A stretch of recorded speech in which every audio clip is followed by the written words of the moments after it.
E aí pessoal, tudo bem com vocês? Deixa eu só tirar essa vinheta daqui, porque eu ainda não tenho muita experiência com esse programa e pode ser que vocês estejam me assistindo junto com a vinheta. Então é uma grande satisfação estar aqui com vocês nesse primeiro encontro virtual. A ideia desses encontros veio basicamente de uma aula de violão que eu estava dando. Uma aluna me apresentou uma peça de Johann Sebastian Bach, que é um autor que eu tenho muita admiração, dispensa comentários.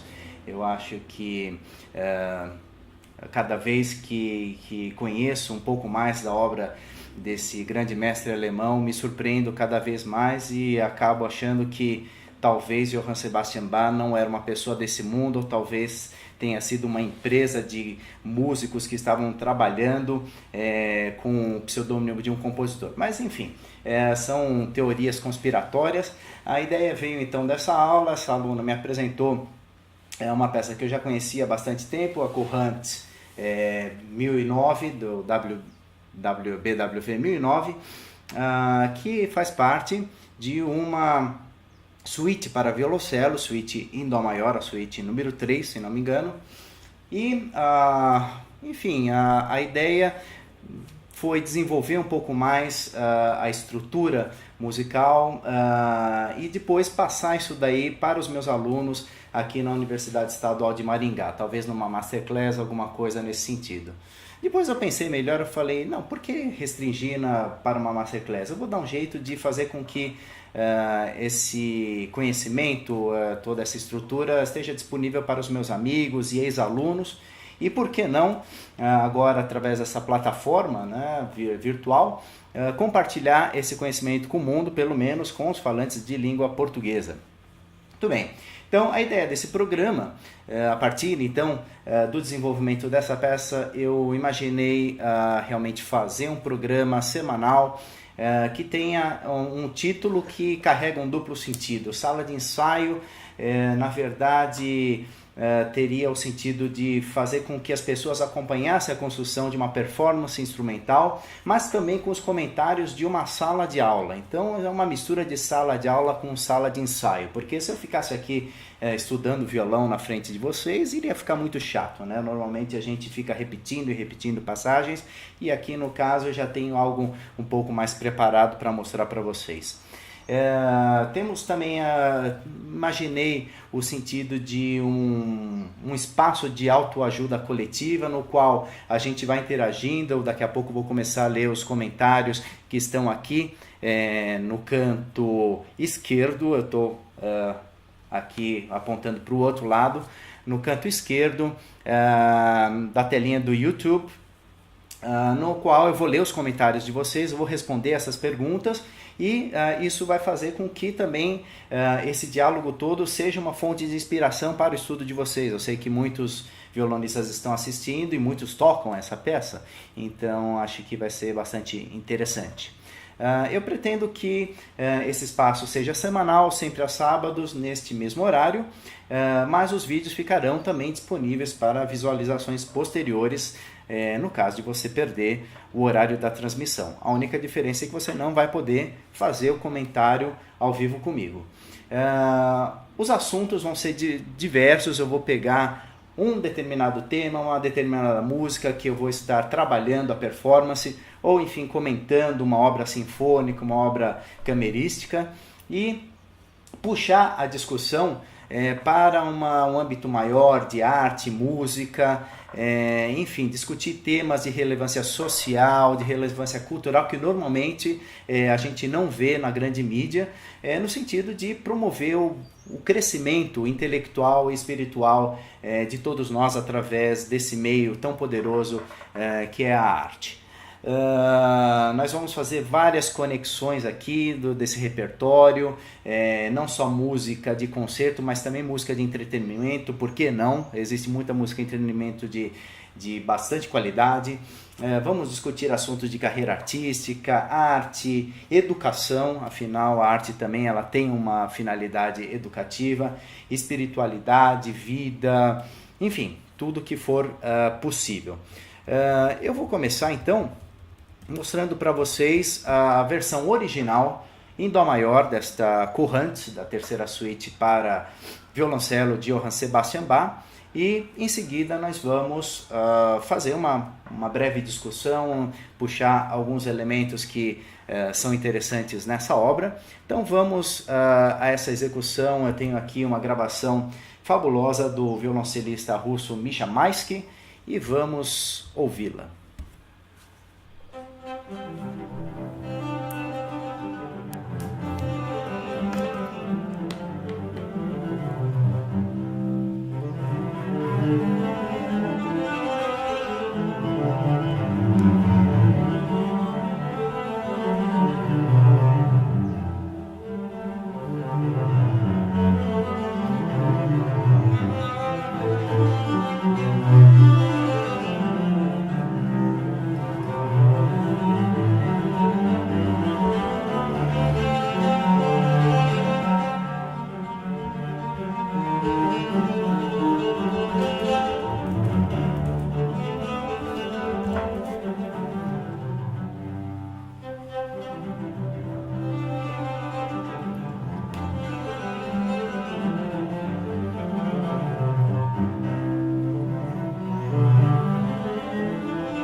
Bem, espero que vocês tenham gostado dessa espetacular versão. Eu, particularmente, sou muito atraído por essa versão, pela grande liberdade, pela grande expressividade que o violoncelista russo Maisky aplica nessa peça. Quando a gente começa a estudar uma obra musical, normalmente a gente faz uma certa investigação de determinados elementos que ajudem a gente a ter uma certa noção do que transmitir ao público. Normalmente eu sei que alguns violonistas acham que meramente tocar as notas no lugar correto já é o suficiente, mas as peças normalmente elas trazem muito mais informação, elas são na verdade carregadas do ambiente cultural em que o compositor gerou essa obra e consequentemente esse ambiente cultural que se plasma na obra, ele também se desdobra em novos acontecimentos e novas ideias. Então, nesse sentido, quando nós fazemos uma investigação do que a obra tem a nos oferecer, a gente consegue se aproximar um pouco mais da concepção, da ideia do compositor, e através dessa aproximação a gente consegue estabelecer um diálogo. Então, eu vou falar algumas coisas para vocês aqui referentes a contexto, quando, como, por que Bach escreveu essas peças. Tá? Então, vamos começar por onde, né? Bach teve vários empregos, como, enfim, os músicos historicamente, né, sempre estão atrás, né, de melhores oportunidades, e naquela época, na Alemanha do século XVIII, não era muito diferente de hoje. O músico, ele se mudava para a cidade que lhe oferecia uma condição de emprego mais vantajosa. Bach trabalhou em várias cortes, em Weimar, Leipzig, Dresden, só que na corte de Köthen, que fica no estado da Saxônia-Anhalt, no norte da Alemanha, uma cidadezinha pequeniníssima, ela tem uma área de 78 km², uma cidade bem pequena mesmo. Ali tem uma corte, havia uma corte, na qual Bach trabalhou por 6 anos, de 1717 a 1723, como mestre de capela para o príncipe Leopold de Köthen.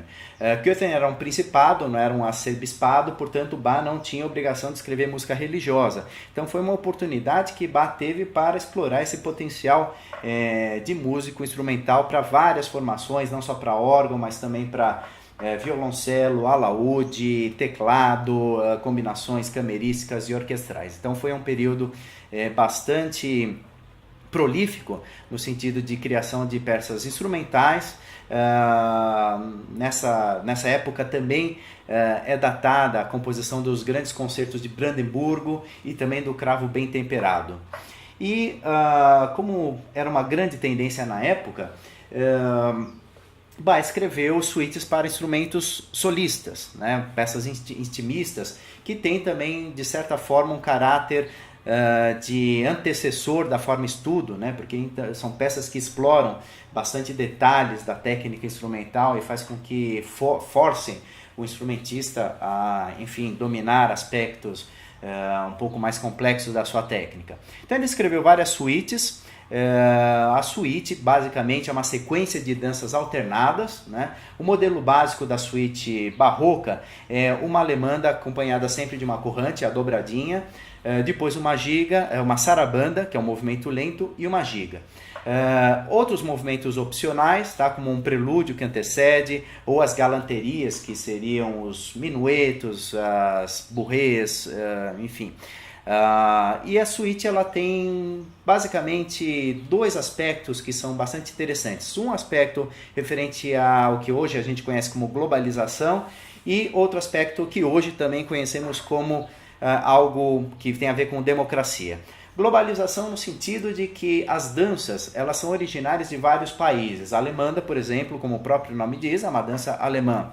A sarabanda espanhola, né? Na verdade ela tem origem nos países colonizados pela Espanha. Dizem que a sarabanda surgiu no México, tem várias especulações, existem também outros autores que dizem que a sarabanda surgiu em Cuba, não se sabe.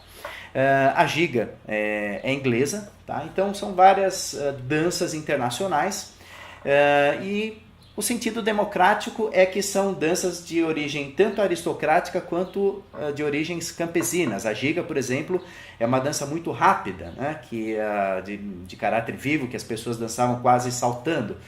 Já o minueto, também de origem campesina, de origem em extrato inferior da sociedade, ao chegar na corte, ele se torna uma dança lenta. Então existia, na verdade, uma certa aceitação de uma cultura local que estava em efervescência, né, nessa época, né? Não existia uma separação ou um certo snobismo daquilo que era considerado alta cultura e baixa cultura. A corrente, que é um dos movimentos da suíte, ela tem também, pelo próprio nome que é sugestivo, tem essa característica de ser uma corridinha, né? Uma corridinha dançada com saltos. Ela tem várias outras terminologias semelhantes, ela pode ser chamada de corrente na França, corrente na Itália, ou coranto, ou também corrante. No Barroco existiam as versões francesa, corrente, que é mais lenta, e a italiana, que é uma corrente rápida. Normalmente em tempo ternário, ou binário composto, ou alternados. O caso dessa peça que vamos analisar hoje, ela tem, se vocês já observaram na gravação, ela tem uma alternância, ela mostra uma alternância entre o tempo ternário simples e o binário composto. Como eu disse, essa peça é integrante das 6 suítes para violoncelo de Bach, que vão do BWV 1007 a 1012, composta talvez em torno de 1720.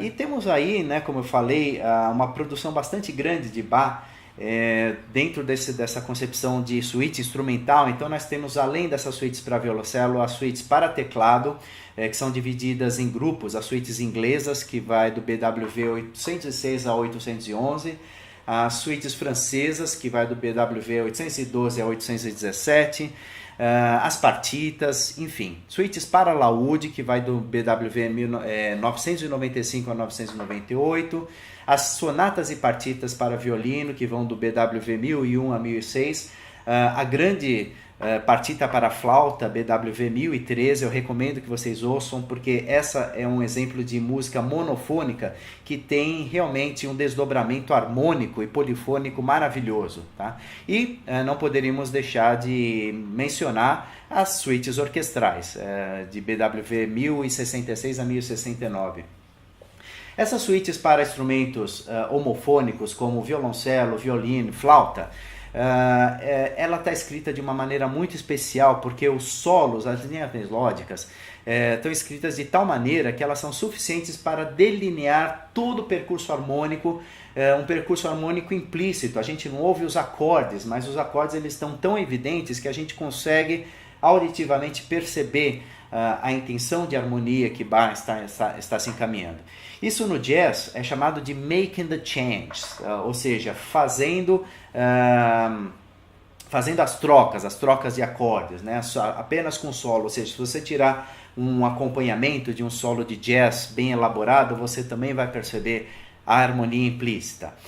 E além dessa harmonia implícita, nós temos uma sugestão de polifonia. Muitas vezes, para um único instrumento, a gente ouve 3 ou 4 vozes numa única linha melódica. Isso é realmente um feito notável de Bach. Particularmente a suíte BWV 1013 para flauta, vocês vão perceber essa escrita de uma forma muito interessante. A flauta não tem a possibilidade de fazer notas duplas como no violoncelo ou no violino, é realmente uma única linha melódica do começo ao fim.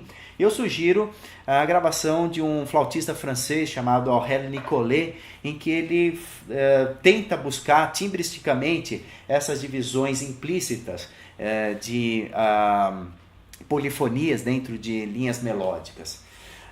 Muito bem, vamos agora explicar a música. Tem vários elementos notáveis nessa corrente. Difícil dizer qual o mais importante ou por onde começar. Bom, primeiro que é uma peça de uma beleza estética, assim, realmente ela é muito cativante. A primeira vez que eu ouvi essa peça, realmente eu fiquei encantado assim, com a beleza estrutural e com a complexidade também com que essa peça é trabalhada. Eu acho que eu vou começar comentando um aspecto que talvez na gravação de Misha Mais que tenha saltado aos ouvidos de vocês, que é a questão, uma questão retórica, pelo seguinte fato: essa música escrita para instrumentos, enfim, sem uma linha melódica vocal, ela está dentro de um grupo de obras que são chamadas de obras seculares. Secular significa, vem do latim seculorum, ou seja, a música do mundo, em oposição à música sacra, que é a música celeste, a música dos céus. Muito bem, o Bach se especializou em ambos os estilos, mas, no entanto, eu vou comentar isso mais ao final, Bach dedicava toda a sua obra instrumental a Deus também. Isso na partitura ele escrevia, ele fazia questão de fazer essa dedicatória. Então, tratando-se de música mundana, música do mundo, existe um sentido retórico. A retórica, na verdade, musical, ela tem essa possibilidade de descrever com sons determinadas imagens. Então, uma coisa que salta aos nossos ouvidos, já na gravação, é que é uma peça que ela está sempre fazendo mergulho ao grave, ela está sempre, existe uma força de gravidade puxando as notas para baixo. Tá? Eu vou dar alguns exemplos aqui para vocês e vou exagerar um pouco, ou até dizer para vocês, olha, chegamos no chão aqui. Começo da música, tá? Eu vou tocar essa versão aqui para violão em Lá maior, em oposição à versão em Dó maior original para violoncelo, então vocês vão ouvir essa peça com uma outra tonalidade. Ok, fizemos um arpejo de Lá maior e nos dirigimos à nota mais aguda e a partir daqui a gente entra em outra fase. Sempre caminhando para o grave. Aqui uma frase um pouquinho mais longa.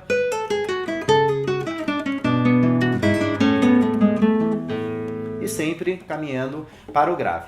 Então, nesse sentido, Bach está representando com o instrumento grave, que é o violoncelo, essa força de atração, uma força talvez que tem a ver com a ação da gravidade, né? Quer dizer, mostrando que a música ela faz parte da terra e não faz parte do céu. Isso é um sentido retórico bem interessante que ele vai manter não só nessa corrente, mas se vocês lembrarem do prelúdio dessa suíte, ela já começa com essa ideia realmente de forma explícita. Ela começa com uma escala de Lá maior descendente. Até um aluno esta semana comentou comigo que a música parece que a música começa como se estivesse terminando. O prelúdio dessa suíte começa com essa escala. Ou seja, parece que a música realmente terminou. E de fato ele usa no final desse prelúdio essa mesma escala. Tá? Então sempre essa ação de gravidade para o chão. Um outro aspecto que eu já comentei com vocês, a transcrição para violão exige que a gente faça uma transposição pelo fato da tessitura do instrumento não comportar 2/8 e 1/5, que é a tessitura completa dessa música. Então, passando-se a música para o tom de Lá maior, ou seja, ela está muito mais aguda, quase 1/8 mais aguda do que o original, a gente consegue então ter a nota mais grave e a nota mais aguda, né? Na verdade são 3/8, porque a gente usa o Mi aqui, então são 3/8. Ok? São 3/8, então a necessidade aqui de se tocar em Lá maior ela é quase que mandatória. Outro aspecto interessante é o percurso harmônico, eu vou comentar um pouquinho aqui com vocês, e um outro aspecto que eu vou comentar em paralelo com a harmonia é o fato de que o violão vai possibilitar que a gente evidencie determinados detalhes que no violoncelo seria impossível, como alguns recursos de campanelas e cordas duplas. Enfim, eu vou mostrando aqui para vocês e vou dizendo o que é específico então do violão. Então aqui a gente tem basicamente, eu vou agora comentar frase a frase aqui a peça e vou mostrar para vocês o que está acontecendo em termos de polifonia, em termos de harmonia, em termos de regiões harmônicas, tá? Vamos aqui fazer um pouquinho mais devagar para que vocês possam acompanhar-me. Muito bem, começamos então em Lá maior, a tônica, e o curioso é que poucos compassos depois, o Bach já vai modular para a tonalidade de Mi maior e vai ficar um bom tempo nessa tonalidade de Mi maior. Na verdade, a gente só vai ouvir o Lá maior no ritornelo, nos primeiros compassos da seção A, ela é dividida em duas partes, A e B, e nós vamos ouvir nos últimos compassos, na verdade nos 4 últimos compassos da seção B, nós vamos ouvir esse retorno ao Lá maior. Então vejam que interessante essa divagação harmônica que Bach faz aqui. Então nós temos aqui o tema começando em Lá maior.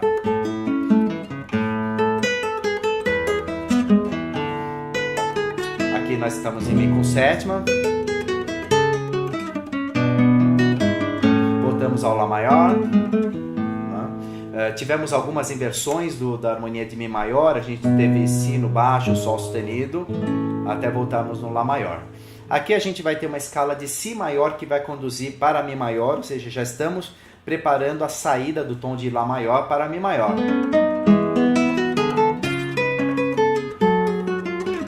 Aqui nós estamos em Fá sustenido menor. Ora, Fá sustenido menor já temos uma sugestão de uma harmonia, de uma cadência harmônica muito típica que conhecemos, que é a cadência 2-5-1. Então, se fizermos Fá sustenido menor, Si com sétima e confirmarmos em Mi maior, a gente já consegue fazer uma modulação para Mi maior. Então vamos lá, paramos no Fá sustenido menor. Não sei se vocês ouviram aqui, a gente tem aqui uma harmonia implícita maravilhosa. Desculpem, nós temos aqui uma polifonia implícita.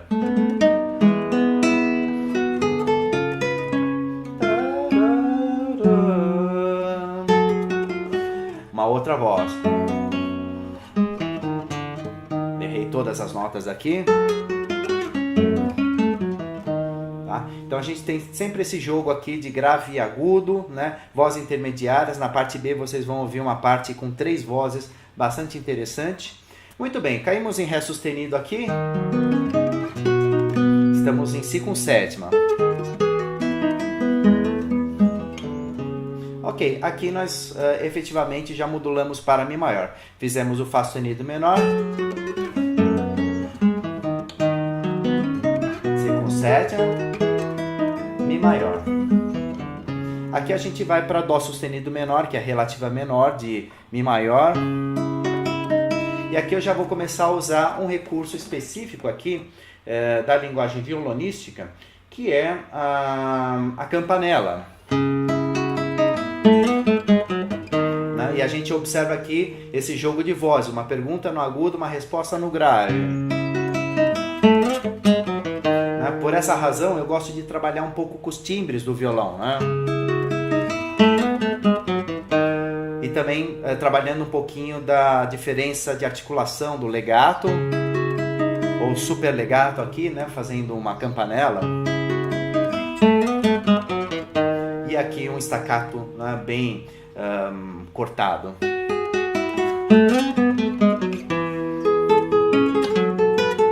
Aqui a gente já está ouvindo 2 vozes também, tá? Voltamos ao Mi maior aqui. Si com sétima. Mi maior com Sol sustenido no baixo.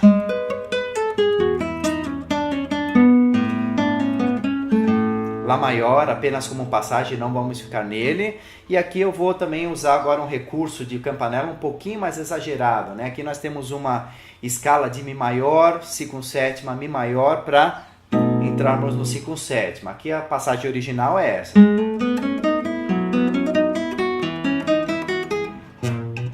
Tá? Isso é o que o violoncelo toca. No caso, eu vou me utilizar de um outro recurso aqui, novamente a campanela.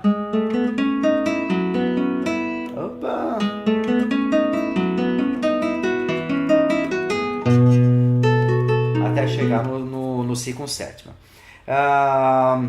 Vocês perceberam que esse recurso de campanela também me permite dar um sentido de binário composto, né? A gente estava no 1, E2, E3, E1, E2, E3, a gente entra aqui no... Né? Ou seja, a gente dilui a rítmica aqui, a gente dá uma flexibilidade rítmica para a obra bastante interessante. Bom, aqui nós vamos entrar numa passagem interessante, ele vai fazer uma suspensão da dominante por vários compassos.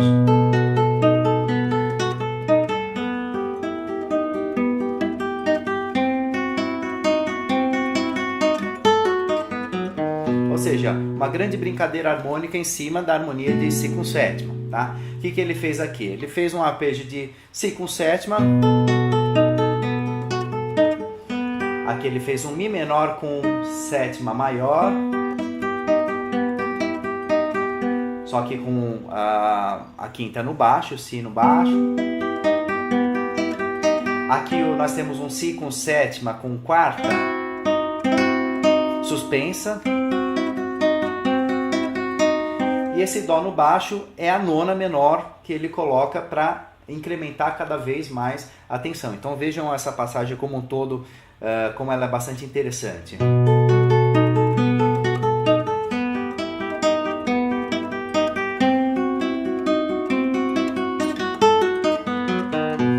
E aqui a gente vai fazer uma cadência 4-5-1 em Mi maior para finalizar a primeira parte.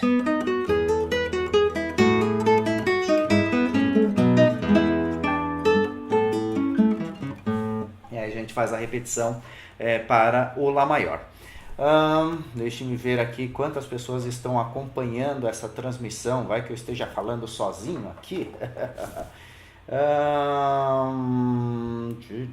18 pessoas. Está sendo um sucesso esse programa. Vamos lá.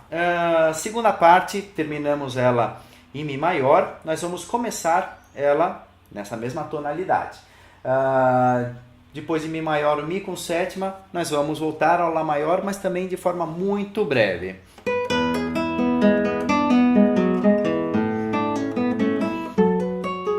Só para fazer uma transição para o Fá sustenido menor, que é o segundo grau de Mi maior. Muito bem, aqui vocês já devem ter percebido também um outro recurso violonístico, né, que também dá uma variedade rítmica, né? Eu dividi as vozes aqui, né, com essa voz.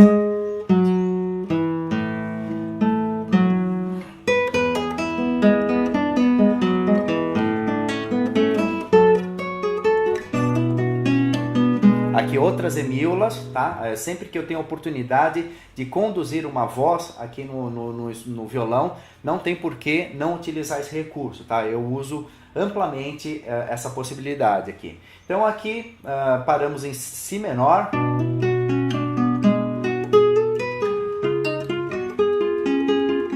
Dó sustenido com sétima, uma dominante, puxando o Fá menor. Aqui nós vamos, tem dois detalhes interessantes. Nós vamos fazer uma transição harmônica descendente, tá? Não sei ainda para onde vamos chegar. E aqui é o momento que nós vamos fazer uma textura a 3 vozes a partir de uma única linha melódica, tá? Então eu vou voltar aqui na dominante e daí nós vamos fazer a descida harmônica aqui, né?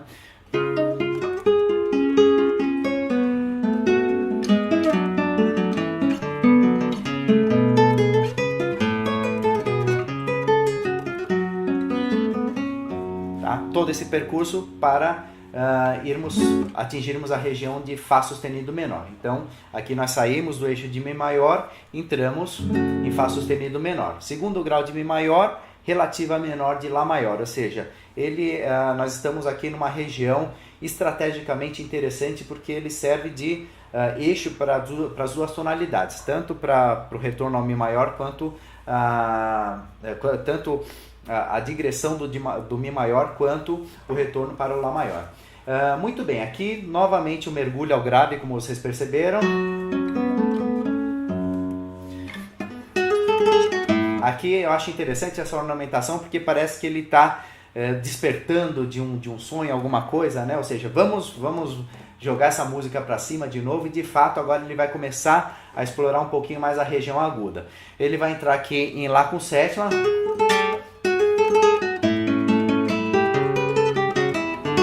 E chegamos em Ré maior, outra tonalidade intermediária. Tá? Aqui eu aproveitei para fazer uma voz em arpejo em Ré maior, tá? Sempre, né, jogando a música lá para o grave. Mi menor, Fá sustenido com sétima. Chegamos em Si menor. Agora nós vamos começar uma transição bem interessante, que nós vamos ter uma transição através do baixo.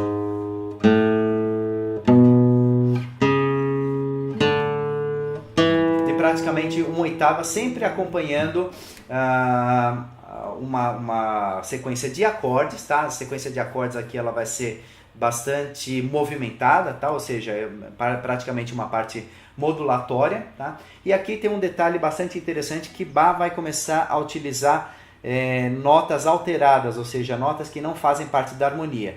Aqui o recurso que ele utiliza é a antecipação, ou seja, no final de cada 2 compassos Bach vai introduzir a nota dissonante que vai ser a nota preparatória para a próxima harmonia. Eu vou fazer isso com calma para vocês. Então, a partir daqui,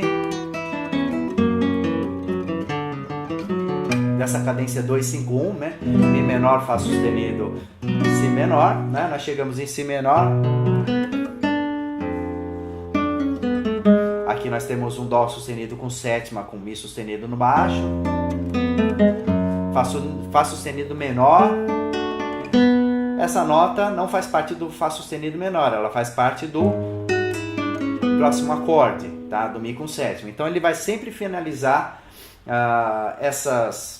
esses grupos de acordes com uma nota preparatória do próximo. Então essa é a razão pela qual eu vou dar um destaque bastante grande para cada uma dessas notas.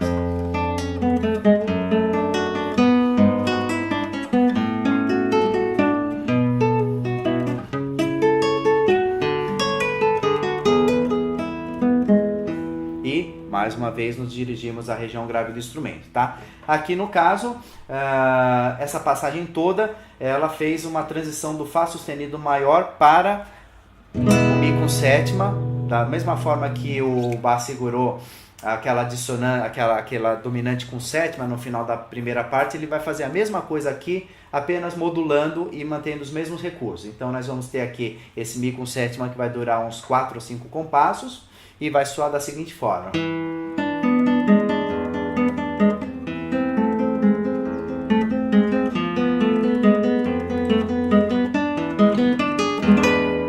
Tá? Aqui a harmonia é basicamente igual àquela de trás, só que com as transposições. Aqui Mi com sétima, Lá menor, com a sétima maior, Mi com sétima com o Fá no baixo, nona menor, até chegarmos na apoteose do acorde com sétima. Aqui normalmente não é um feito muito comum, mas eu gosto de segurar um pouquinho mais essa harmonia. Talvez a minha interpretação final vai ser com esse acorde bastante sustentada, né?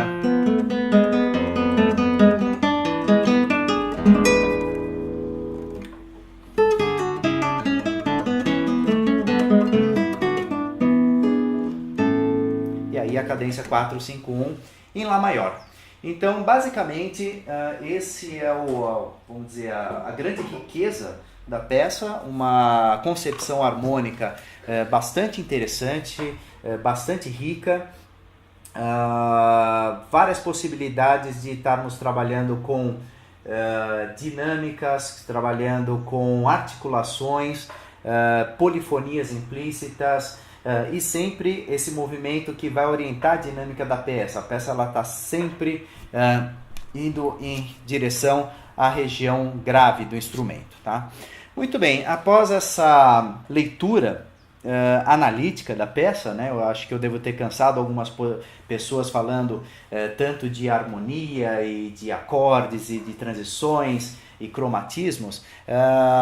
Eu acho interessante comentarmos aquela questão que ficou lá para trás sobre a questão de Bach dedicar as suas obras profanas para Deus, né? É interessante que Bach era um compositor muito religioso, uma pessoa também muito religiosa, adepto, obviamente, ao protestantismo alemão.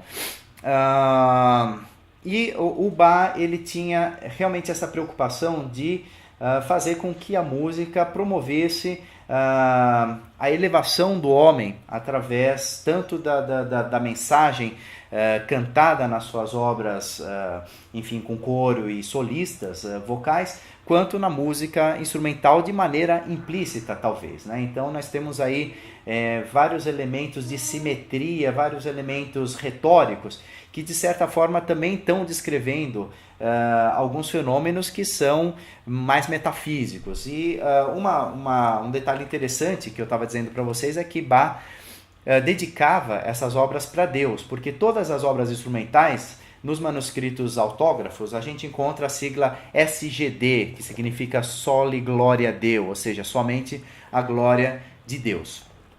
Um musicólogo inglês, compositor e crítico, chamado Wilfrid Mellers, descreveu essas suítes para violoncelo como músicas monofônicas onde um homem recriou uma dança de Deus. Isso é bastante poético, bastante inspirado, e eu acho que essas relações, essas simetrias que acontecem aqui, nessas pequenas joias musicais, de certa forma descrevem realmente uma dança de Deus ou uma dança do universo, né? Porque as relações sonoras, intervalares, todas elas estão dispostas de uma maneira tão orgânica e ao mesmo tempo de uma forma tão variada que é quase como se fosse um teatro da própria vida, né? Ou seja, a gente está lidando aqui com padrões musicais que os compositores de alguma forma eles intuem de um plano superior. Eu tenho a mais absoluta certeza, isso é uma conjectura pessoal minha, tá? Vocês não precisam acreditar nisso, mas eu tenho a plena certeza de que compositores como Bach, Beethoven, Brahms e muitos outros souberam captar, ter essa via de acesso com uma comunicação divina, de perceber as relações harmônicas do universo e saber traduzir isso daí de uma forma bastante contundente e talvez enigmática para a música. Talvez esses detalhes passem despercebidos para muitas pessoas. E eu acredito que a via melhor de acesso para a captação dessas ideias talvez de um universo platônico, né? Pensando aí numa filosofia grega platônica, seja realmente o plano da composição, porque o plano da improvisação é um plano muito rápido. Talvez as ideias elas não tenham tempo de amadurecimento suficiente. Eu sei que o pessoal do jazz vai me detonar, mas eu tenho a convicção de que é preciso tempo para depurar essas mensagens divinas do universo, tá? Então basicamente era isso o que eu tinha para mostrar para vocês de relações interessantes da peça. Eu vou aqui acessar o painel ao vivo do YouTube para ver os comentários e as perguntas, tá? Então agora é o momento de vocês começarem a se comunicar comigo. Scarlett está perguntando de quem é a versão que você indica. Eu queria saber da Scarlett se ela está pensando na versão para violoncelo ou a versão para violão, tá? A versão para violoncelo eu vou aqui colocar para vocês. Misha Maiski. É exatamente a gravação que nós ouvimos aqui agora. Tem várias versões para violão dessa peça. Eu gosto muito da primeira gravação que eu ouvi há muitos anos atrás, que é a gravação do lendário Andrés Segovia. Violão, tá? Vamos fazer assim. Misha Maiski cello. Ok, do cello mesmo, Scarlett, mas Andrés Segovia, violão, uma outra possibilidade para você ouvir, tá? Muito bem. Parece que o pessoal não está muito aquecido hoje. Eu vou esperar mais alguns minutos. Enquanto isso, eu vou lançar uma enquete no Facebook perguntando uma pesquisa de opinião, uma pesquisa de satisfação com vocês. Basicamente, eu vou perguntar se vocês têm vontade de assistir outro programa como este. Se vocês acharam um formato interessante, se vocês sugerem algum tipo de mudança ou algum tipo de enfoque que não foi dado aqui. Então, assim, quem gostou do programa, recomende aos amigos, mas também façam sugestões não só de abordagens, né, mas também de temas para os próximos encontros.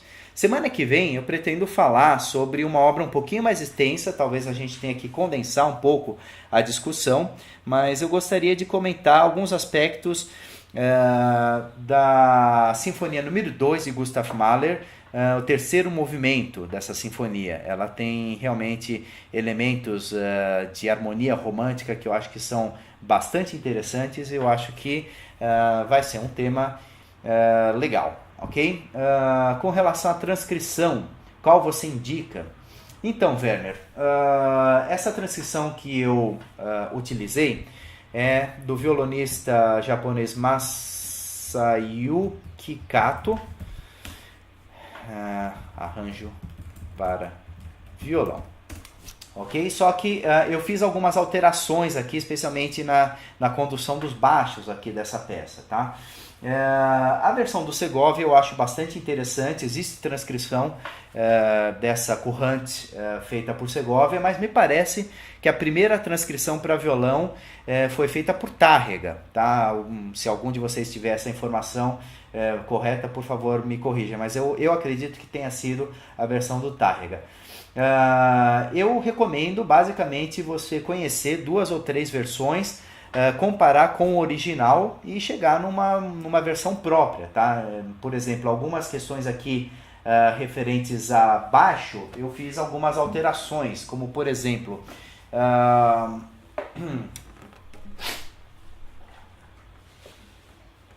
essa nota aqui, esse pedal grave aqui que não tem na versão de violoncelo, na abertura da parte B, na versão do Masayuki ela está como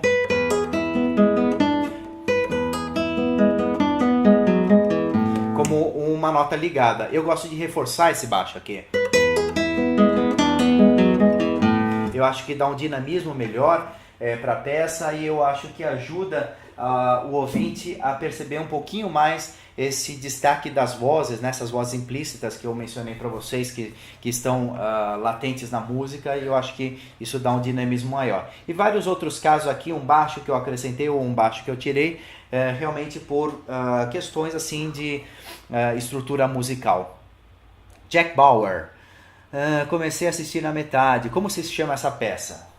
Ela se chama Courant BWV 1009, Johann Sebastian Bach. Eu fiz aqui uma versão para violão, tá? Em Lá maior, diferente do tom original da peça, mas depois você vai ter oportunidade de assistir esse vídeo no começo, que eu coloco a versão original em Dó maior com Mi chamais, que é o violoncelo. Ok, muito bem, pessoal. Vou aguardar mais alguns minutos para ver se temos mais perguntas. Do contrário, eu vou agradecer a presença de vocês, fazer os agradecimentos para as pessoas que me ajudaram aqui a elaborar essa sala de ensaio. Gostaria muito que vocês participassem da enquete, dando um feedback se vocês acham que esse formato realmente é interessante, se trouxe alguma luz para vocês. Eu incentivo para que vocês se inscrevam no meu canal Flávio Apra aqui no YouTube, esse que vocês estão assistindo a transmissão agora, e acompanhem as próximas salas de ensaio. Então, antes de irmos ao fechamento, aos agradecimentos, parabéns pelo projeto, obrigado, Helder. Juliano, sugiro uma análise fenomenológica do segundo movimento de Mahler semana que vem. Você me pegou de jeito, hein, Juliano? Isso daí já só a análise do trajeto harmônico já vai dar um trabalho realmente fenomenal. Mas eu vou tentar fazer uma abordagem fenomenológica, pelo menos algo que possa dar algum sentido, tá explicando a fenomenologia para os que não estão habituados com o termo. Fenomenologia é uma filosofia, mas também uma metodologia de pesquisa em que nós tentamos descartar todos os elementos que são culturais, que são de uma determinada época, que são contemporâneos, para a gente chegar à essência da música, tá? Então aí nesse caso, Juliano, para a gente chegar na essência dessa obra demandaria uma pesquisa mais aprofundada sobre as circunstâncias da composição da sinfonia como um todo, tá? Eu tenho algumas informações que eu vou comentar com vocês semana que vem. A sinfonia nasceu basicamente através da morte de um grande amigo e regente de Mahler, que foi Hans von Bülow, né? Ele escreveu uma marcha fúnebre para o funeral desse amigo, e a partir dessa ideia ele fez uma sinfonia em 5 movimentos com coro e orquestra e tal. Vai ser um pouquinho complicado, mas eu não vou deixar de fazer esse comentário, pelo menos dando alguma pista para vocês, tá? Muito bem, pessoal. Se vocês tiverem novas perguntas, tá? Vocês podem postar também no Facebook. Eu vou continuar comentando sobre esse tema. De repente tem alguma ideia que agora não veio na cabeça, mas depois vocês pensam a respeito. Então vamos continuar nessa temática por mais alguns dias. Podem fazer as perguntas através do canal do Facebook. Gostaria então de finalizar agradecendo a presença de cada um de vocês. Eu estou vendo aqui que o número transitou entre 20 22, 17, agora 15 pessoas assistindo, ou seja, tivemos desistências, teve pessoas aqui que eu acho que não acharam o formato muito bacana, mas enfim, a gente não consegue agradar a todos.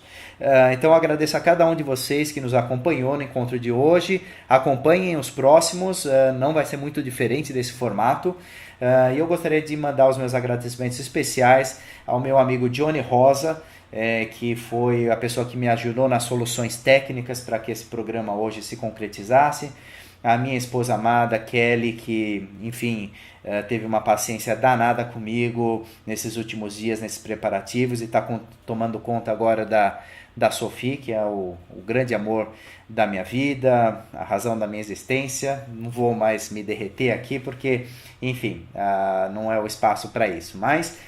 enfim, gostaria de agradecer especialmente a eles e mais uma vez agradecer a vocês pela participação e pela interação que vocês fizeram aqui comigo. Então, um grande abraço a todos e semana que vem, mesmo horário, mesmo canal do YouTube. Um forte abraço, até já!